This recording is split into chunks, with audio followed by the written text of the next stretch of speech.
24 hours news હવે જોઈએ અગત્યના સમાચાર।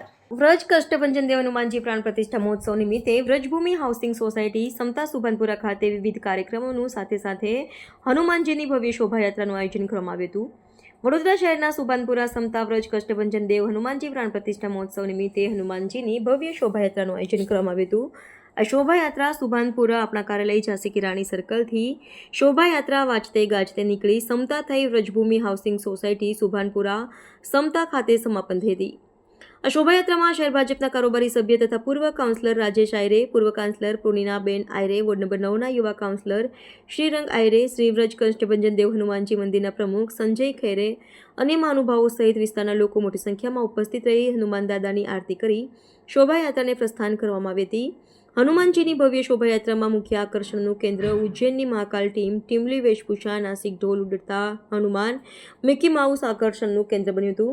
વ્રજ કષ્ટભંજન દેવ હનુમાનજી પ્રાણ પ્રતિષ્ઠા મહોત્સવ નિમિત્તે અંતર્ગત સુભાનપુરા સમતા વ્રજભૂમિ હાઉસિંગ સોસાયટી ખાતે જુદા જુદા કાર્યક્રમો તારીખ 9 એપ્રિલ સાંજે 8 કલાકે કૃષ્ણભંજન શ્રી ચિંતનભાઈ પટેલના સુમધુર કંઠે, તારીખ 10 એપ્રિલના રોજ રાત્રે 8 કલાકે સંગીતમય ડાયરો કમલેશ બારોટ, પિયુદાન ગઢવી કલાકારોની ઉપસ્થિતિમાં ડાયરો યોજાશે।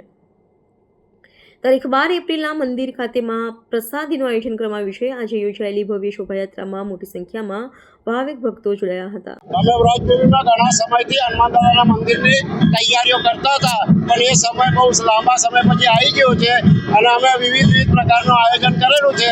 આજે અમારી મૂર્તિની ભવ્ય શોભાયાત્રા છે અને અમુક કાર્યક્રમોમાં 10 તારીખે ડાયરો છે, 9 તારીખે ભજન સંધ્યા છે અને 12 તારીખે ભવ્ય ભંડારો છે। જય શ્રી રામ સાથે જણાવો, આજે વ્રજભૂમિ સોસાયટીમાં હનુમાનજી મહારાજનું ખૂબ ભવ્ય મંદિર બનાવ્યું, મસ્ત હનુમાનજી મંદિરનું માધ્યમથી આજે પૂરા વિસ્તારમાં શોભાયાત્રાનું આયોજન કર્યું છે અને 2 દિવસ પછી ખૂબ મોટા પાયે ભંડારો પણ છે અને કાલે 5 પ્રતિષ્ઠા થશે હનુમાનજી મહારાજની અને તમામ રામ ભક્તો ખૂબ ભવ્ય તન મન ધનથી જોડાયા છે।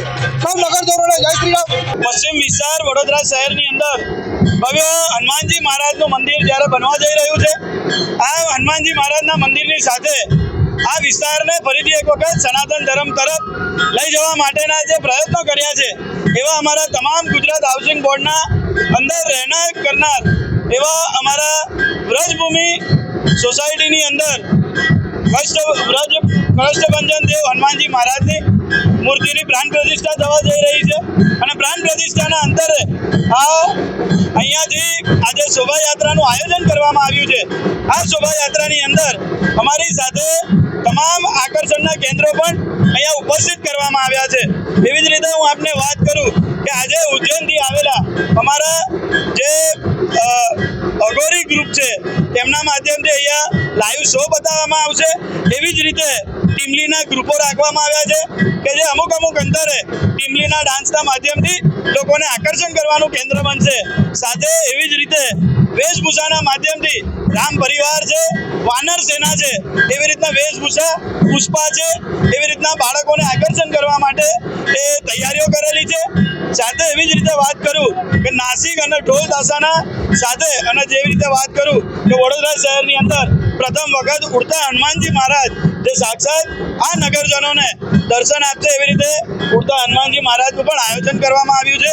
આ ઢોલ નગારા સાથેની નીકળેલી આ ભવ્ય શોભાયાત્રાની અંદર અમારી સાથે વ્રજભૂમિ હાઉસિંગના જે પણ રહીશો ગુજરાત હાઉસિંગ બોર્ડના અને આજુબાજુની તમામ સોસાયટીઓ જે જોડાઈ છે એ તમામ લોકોનો હું ખૂબ આભાર માનું છું। સાક્ષાત તમે જુઓ કે કષ્ટભંજન દેવ હનુમાનજી મહારાજ જ્યારે આપણા વિસ્તારની અંદર વિરાજમાન થવા જઈ રહ્યા હોય તો આયોજન પાછળ ખૂબ મોટી ટીમનું આયોજન છે। એવી જ રીતે વાત કરું તો સોસાયટીના અને મંદિરના પ્રમુખ એવા અમારા સંજય ખૈરે, સાથે ગોપાલભાઈ, સાથે ભોલાભાઈ અને તેમની સમગ્ર ટીમ જે આ મંડળની અંદર કામ કરી રહી છે આ ભવ્ય આયોજનની અંદર, અને સાથે અમે તો વાનર સેનાની જેમ આ શોભાયાત્રાની અંદર જોડાયા છે। તેમને ફૂલ અને ફૂલની પાકડીની જેમ હું અને રાજેશભાઈ આયરે આ તેમની સાથે રહેવાના છે અને આ તમામ આયોજન જે કરવામાં આવ્યું છે તમામ સમગ્ર લોકો એકત્ર થઈને કર્યું છે। જે બી લોકોએ ખિસકોલીના ભાગરૂપ આ શોભાયાત્રાની અંદર મદદ કરી છે, જોડાયા છે, એ તમામ લોકોનો હું ખૂબ આભાર માનું છું। આજના દિવસે વિસ્તારના લોકોને ફરીથી એક વખત આજની આ શોભાયાત્રા સાથે 10મી તારીખે ડાયરો અને 11-12 તારીખે પ્રાણ પ્રતિષ્ઠા થવા જઈ રહી છે. તો તમામ લોકોને જોડાવા માટે ભાવભર્યું આમંત્રણ પાઠવ્યું છે. તમે જુઓ છે કે આવતા શનિવારે એટલે હનુમાન જયંતિ અને આ શનિવાર આ રવિવાર તમે જુઓ ગઈકાલે રામનવમી સતત પહેલા 29મી તારીખે સુંદરકાંડ, આજે શોભાયાત્રા પ્રાણ પ્રતિષ્ઠા મહોત્સવ એટલે આજે શોભાયાત્રા સાથે સાથે 10મી તારીખે કમલેશભાઈ બારોટનો ડાયરો છે, સાથે સાથે 11મીએ કૃષ્ણ ભજન, સાથે સાથે 12મીએ પ્રાણ પ્રતિષ્ઠા અને ભંડારાનું ખૂબ આયોજન કર્યું છે.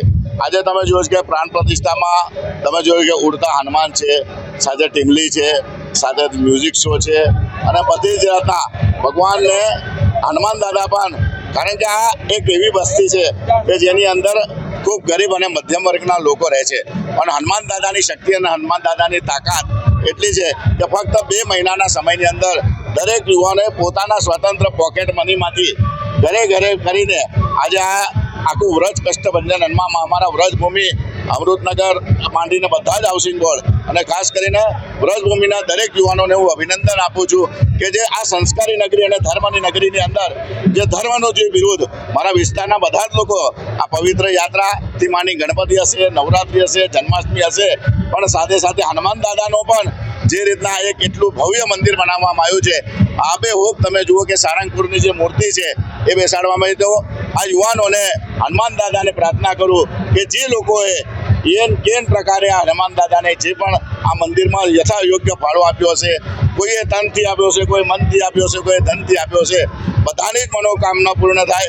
આજે આ ભવ્ય શોભાયાત્રામાં પણ તમે જુઓ છો કે સમગ્ર વિસ્તારના લોકો સાથે સાથે તંત્ર, સરકારી તંત્ર હશે, પોલીસનું તંત્ર હશે કે સૌ લોકો અને ખાસ કરીને યુવાનોને ફરી એકવાર નતમસ્તક વંદન કરું છું.